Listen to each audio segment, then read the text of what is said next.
lot of men have gone to church and are telling God about this partner who is cheating on them, who is doing this to them, who is belittling them, who is doing everything possible. Even some of them have been killed. So this brings us to the hard conversations, the topic of the hard conversations. It is very important to have hard conversations in our relationships. Most of us in relationships who have never had these difficult conversations. We're just there, and it is just the sex, having fun, sex, going out, all those things, and we never have the hard conversation. And then we are faced with this relationship when the children come in. As you're busy having fun, enjoying yourself, you've never asked this guy for the mission of the relationship, you've never asked this lady for the mission of the relationship, and you get pregnant. You're like, babe, I think I'm pregnant. And it's like, ooh, who told you to get pregnant? You get it now. He tells you, who told you to get pregnant? Just know, I am not ready for this. So at the end of the time, sometimes you find babe runs away, or you find babe has left you. You've been left away, you've been left alone. Now, or else, babe can stand with you during pregnancy time, then he disappears and leaves you after when in child rearing. Or else in the future, babe finds someone whom he thinks is better than you. Now, the hard conversation is just talking about the fate of this relationship. Where is this relationship going? What are you seeing in this relationship? What are your expectations in this relationship that you're having with this person? Now, leveling this expectation right from the beginning is going to help you and this individual take whatsoever decision, and they're responsible for it. So having the hard conversation is going to help us avoid a lot of these things in the future. Avoiding things to do with divorce, avoiding things to do with single parenting, avoiding things to do with the hatred and anger and acid attacks and the deaths that happen. For instance, let me say someone does an abortion and at the end they lose their life, or there is this family conflict that comes out of this kind of the end of relationship. So all these grave effects would have avoided them once you took in the hard conversation. So the hard conversation is in all stages of the relationship. We shouldn't just keep it at the beginning of the relationship, but it should be in all as your relationship transitions. Keep checking this person. Is this person what I want? Number one. I always say, is this person who I want to be for the rest of my life? Because now let us say you're having fun. You find a culture like mine, in a couple culture where fun is not allowed, and the family finds out that you're having a sexual relationship, and they bring your wife. We still have those things in our communities. They bring for your wife just because they've heard that you are with this woman. So now, are you willing to take that responsibility or be with this person despite knowing that maybe the person wasn't your type? So it is right for you to first of all start with somebody who is your type. So then number two, you ask the person the what are we question. Now, what are we question? People have a lot of things that are attributed to it. Now, the what are we question, what are we? Now that question is going to help you level up, and it's really good to be open. I know there are a lot of men sometimes, of course it's easier for men to lie because you maybe just want to get your way around somebody, and then you tell this person, okay, I really don't know what this is about, but I think I'm seeing a future in this thing, and at the end of it comes with great consequences. I think it's right for one to be open and tell the person, okay, I am just not ready. That is what someone told me. He actually tells the women he's with, I'm not ready into something serious, I just want to have fun. Are you willing to have fun with me? And if the woman says yes, then he has fun. And if the woman says no, based on her values, he respects the woman's view. It's mean, yes, it sounds so mean, but at the end, it is going to help somebody level up. As a woman, when I decide to take a decision and I'm with this person, and I decide to have fun with them and say, okay, let's have the fun and enjoy, I am ready for the consequences, because he has stated clearly to me that the objective is clear: no babies, no attachment, and nothing. We should just have fun. So you not blame somebody for your heartbreak, even if the person decided to move. And now it is hard, more especially for women, to have those kind of attachments without getting entangled. You will find yourself starting to feel something for these people, most commonly for women. So that is number one. Ask yourself, am I into this thing? And remember, this fun bit also comes with its own responsibility. There is the disease burden. because you never know how this person is moving out. If he has the guts to ask him, say let's have fun, maybe how many more people is he having fun out there? That is now the questions also you can't really answer. So now there is the disease burden, number one, and there is the pregnancy burden. So that you are with this person, are you ready to get if you get pregnant, what happens? Are you ready to take the responsibility? Are you going to take an abortion? Are you going to do, there are a lot of things that you're going to find yourself into, because you had not defined this part of the relationship well. So always ask the what are we question. So if you find that it is in line with your values, it's in line with your values, if you're free to do that, it's okay. But then if you feel it's not in line with your value, you're like, no, you know what, I don't think I want to have fun, I don't want to enjoy, find somebody else that you think is compatible for you. Then number two, if you find a person tells you that I want us to have the flow, I don't know where this relationship is leading, but I want us to have the flow. Wherever this relationship leads us, we shall go and flow. You get it? So when the relationship has to flow, you have to know too, you have to check out the two options. Number one, the flow is, are we going to be intimate? Number one. Or we're going for A, abstinence.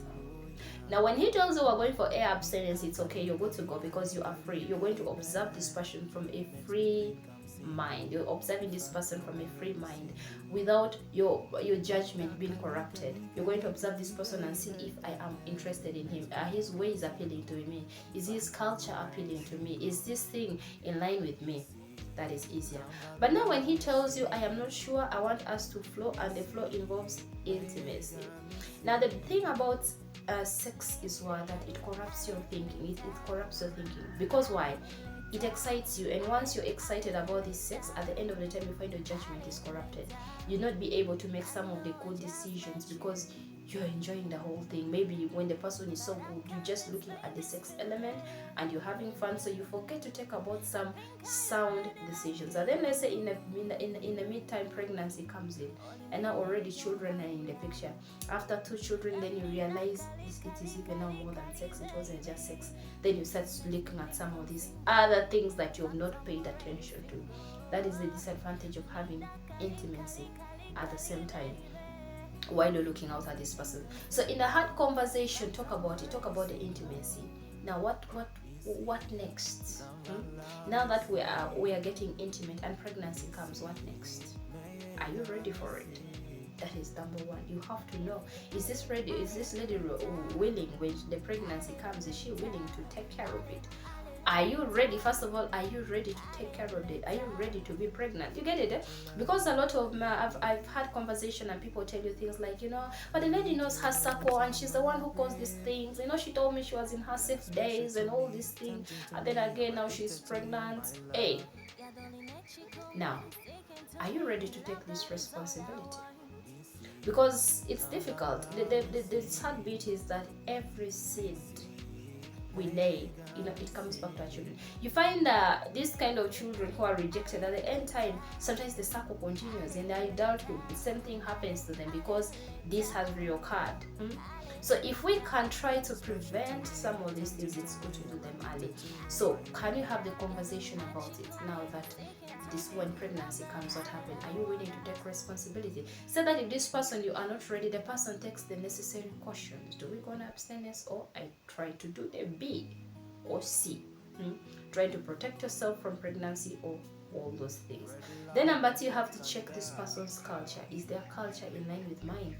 Do we have the same cultural beliefs? Am I willing to bend my cultural beliefs? Am I willing to be in line with this person?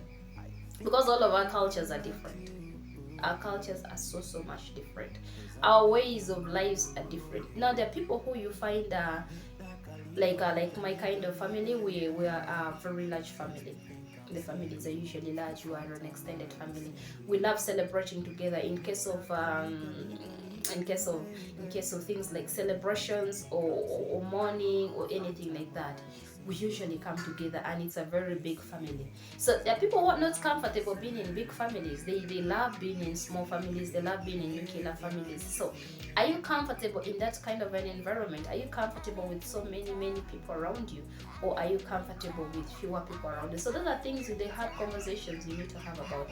I remember a friend who told me in his wedding he wants 15 people. And I was like, hey, by the way, if you look at my family, the 15 people, that's even not it. Those are still my siblings. My siblings. So my parents and my extended family, they have not been involved. And for us, we have a very big family. So in such a scenario, you will be able to see if this is what I want for myself. Then number 3, talk about career. What kind of a person do I want? My ideal woman is the working woman, or my ideal husband is the working husband. So now, what about career growth? Are you comfortable seeing this woman grow? Are you comfortable seeing this man grow? Are you at peace with it? Is it because it's usually it happens with men, where you find when the woman is shining out, then he starts feeling belittled. Maybe the low self-esteem comes in, like, wow, she's getting more money than me, she's better than me. So in such kind of things, are you comfortable? How are you going to handle success when your partner, especially the woman, is doing better than you? Are you okay with it? Those are conversations we need to have. Then talking about finances, the monies, who is in charge of these monies?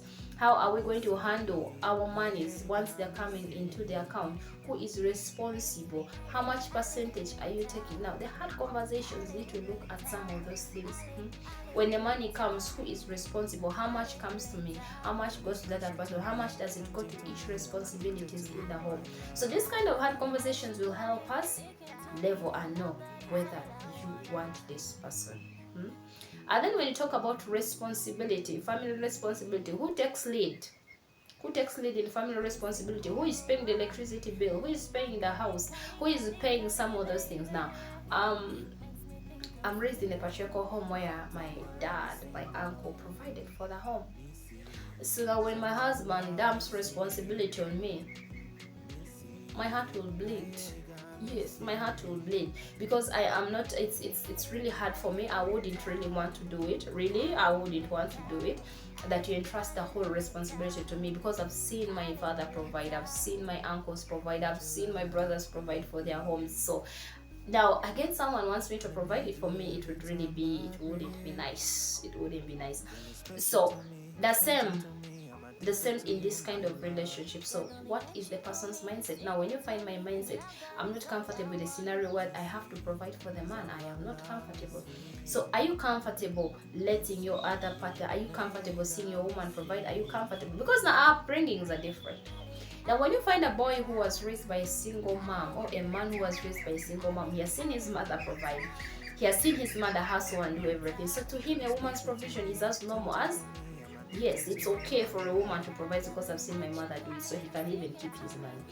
But there is this girl who has been raised by a father figure who was involved. Maybe she was raised and seen her father provide. So when these kind of people meet together, automatically it will be very difficult for this relationship to thrive until you talk over some of those things to harmonize. So the hard conversations are very vital. Talking about even your sex life, for instance, if you've been in a relationship before where you've been sexually involved, and then you're moving into this new one, the first relationship has failed, and then you're moving into the new one. I think those are even some of the conversations you need to do, looking at your sexual strength. I remember someone had put something on their social media handle where they said he met this partner and her sex urge was greater than his. So at the end of the time, when he actually left the relationship because he could not sustain it. So can we talk about those kind of things before we move these relationships? What are the values that they hold in their lives? What is more important to them, and what is less important to them? Because sometimes the conflict of interest is going to come due to, in values. For me, I value my family. I love when there are family events, we have to be there as a family. But then you find somebody who is not interested in those kind of things. So would you be able to put up like once or at least regularly sacrifice to be there for my family? So there are a lot of things that we need to check in these hard conversations. Now, these conversations are going to help you see if this is the right person for you. It's going to help you know if this person is compatible. Because of course, as people grow, you'll get to see many other habits, you'll get to see many other things. But always have these hard conversations before you transition the relationships to other levels. Relationships call upon it calls about flexibility. Yes, well, we really have to be flexible. But the people whose flexibility, sometimes they don't accept flexibility. Mine is final, nothing to do about it. You want it, take it. You don't want, take it, stay. So relationships call for flexibility. But if you're there in that relationship, also you should know you're very, very important. I've had people's relationship stories where the man belittles them, the man belittles you and tells you you're not good enough, you're stupid, you're dull, you're not good enough, and where you find there is a lot of verbal abuse. Watch out those kind of relationships. Emotional, verbally, or any sort of abuse that is given to you, please watch out. Because the rightful person should be able to build you up, to make you come out of those insecurities. Your own man or your own woman should build you and make you better. So as we pray to the self-made demons, as we say, people, men are bad, as we say women are bad, as we say these things are bad, but let us check if we have had some of these initial conversations. People have their own characters. Nobody is bad. Nobody is bad. No woman is bad, no man is bad. It is just somebody's upbringing. How was this person trained in their upbringing? How was this girl trained in her upbringing? How was this boy trained in his upbringing? What were their family values? Did they live in a home where there's a lot of conflict? All these things have an effect on an individual. There is no one who is bad. And as long as you always convey the information or the message in the right way, people will be able to accept and comprehend. So therefore, as you keep saying men are bad, women are bad, look into how you can help these people become better.